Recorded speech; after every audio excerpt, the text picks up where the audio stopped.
Srbijo ta teden pretresa aretacija 33-letnega Save Kneževiča, ki se je izdajal za lepotnega kirurga.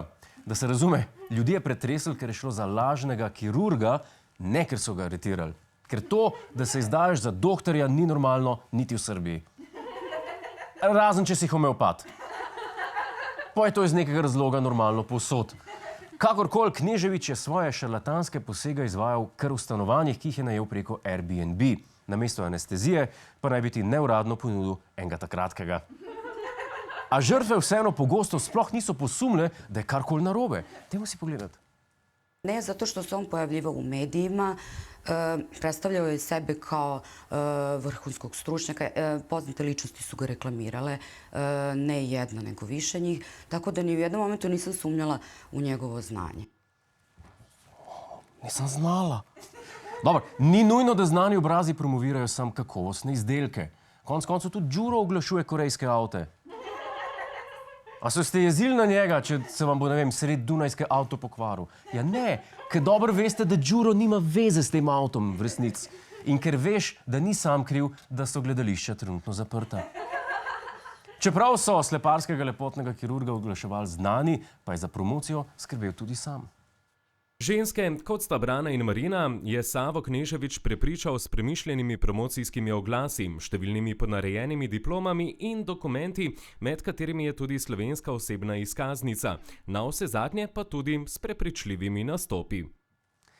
Če ima nekdo na steni 20 diplom, si lahko ziher, da so lažne.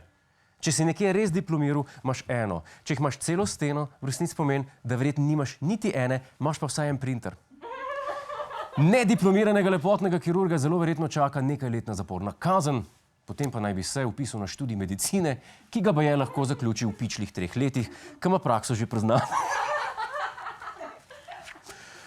Je pa primer dobil razsežnosti tudi pri nas. Sumljivi posegi naj bi potekali tudi v prestolnici. Da ti na prav čudne načine potekajo tudi pri nas, potrjuje objava, ki dokazuje, da domnevni kirurg injekcije botoksa ženskam obrizgava kar na parkirišču sredi Ljubljane. Drage dame, en iskren nasvet. Če ste se prijavili na botoks, pa vam kirurg za naslov ordinacije napiše parkir plac na Rudniku, bejšte.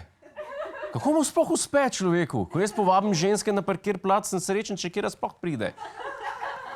Je pa res, da se jaz ne dobijem sred dneva, ampak sred noči. Pa da one ne plačajo mene, ampak jaz nima. Pa pustimo te detajle. Kratke novice.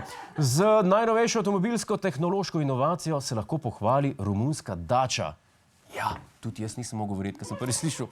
Razvili so namreč sistem, kjer voznik namesto multimedijskega zaslona uporablja kar svoj mobilni telefon. S tem niso le znižali stroškov proizvodnje, ampak tudi povečali varnost avtomobila, saj bodo šoferju preprečili, da med vožnjo uporablja telefon. Zdaj bodo romunske Dače postale tako varne, da bodo na testih prejele kar 2 zvezdici. Do nenavadnega odkritja je prišla ekipa poljskih znanstvenikov. Ta je namreč razkrila, da je mumija, pri kateri so mislili, da gre za duhovnika, v resnici mumija nosečnice. Zanimivo. Ampak kako lahko sploh zamenjaš duhovnika z nosečnico?